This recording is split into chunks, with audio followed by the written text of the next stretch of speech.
বিসমিল্লাহির রহমানির রহিম। আমি শুরুতেই ধন্যবাদ জানাই হেল্পফুল ফুজুল চ্যাংমারি ডাঙ্গাপাড়া কর্তৃক আয়োজিত এই ফুটবল টুর্নামেন্টের যারা আয়োজক আছে, যারা সাহস করে এরকম প্রত্যন্ত অঞ্চলে এতদিন পরে যে খেলা একটা টুর্নামেন্টের ব্যবস্থা করছে এবং নিয়মিত তারা খেলার আয়োজন করে যাচ্ছে। এই জন্য আমরা মানে এলাকাবাসী হিসেবে আমি তাদেরকে আন্তরিকভাবে ধন্যবাদ জানাই। আমি এই এলাকাবাসী হিসেবে আজকের খেলার যে প্রধান পৃষ্ঠপোষক জলঢাকা থানার অফিসার ইনচার্জ জনাব আরজু মোহাম্মদ সাজ্জাদ, উনি যে কষ্ট করে এসেছেন তার মূল্যবান সময় ব্যয় করে, তার প্রতি কৃতজ্ঞতা প্রকাশ করছি।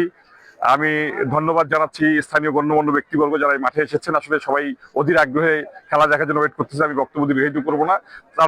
তারপরও আমি দু একটি কথা বলতেছি। আমি প্রথমে শুরুতেই সবার প্রতি আমার সালাম থাকবে, আসসালামু আলাইকুম, এবং অন্য ধর্মের প্রতি আদাব এবং শুভেচ্ছা। আর সবচেয়ে বড় কথা হচ্ছে যে যেহেতু এরা দীর্ঘদিন পরে একটা ব্রেক নিয়ে একটা টুর্নামেন্ট আয়োজন করতেছে, প্রত্যেকেরই তো একটা কিছু দুর্বলতা থাকে। তো গতকালকে মাঠে শুনছি একটা অনাকাঙ্ক্ষিত ঘটনা ঘটেছিল। আমরা এখানে খেলোয়াড়বৃন্দ, উভয় দলের খেলোয়াড়বৃন্দের প্রতি আমি দৃষ্টি আকর্ষণ করছি যে এখানে আসলে জয় পরাজয়টা বড় কথা না, বিনোদনের ব্যাপার। আমাদের অনেক মা বোনরা মাঠের আশেপাশে খেলা দেখতেছে। তো রেফারির সিদ্ধান্ত আসলে চূড়ান্ত সিদ্ধান্ত। আমি উভয় দলের খেলোয়াড়দের প্রতি দৃষ্টি আকর্ষণ করছি।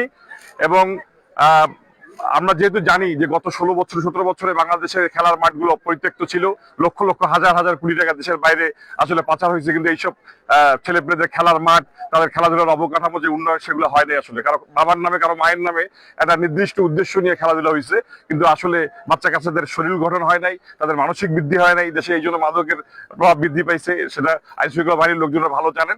তা আমি চাই আগামীতে আমরা একটা সুন্দর বাংলাদেশ বিনির্মাণ করব, এবং সেই জন্য আমাদের যুব সমাজকে দরকার।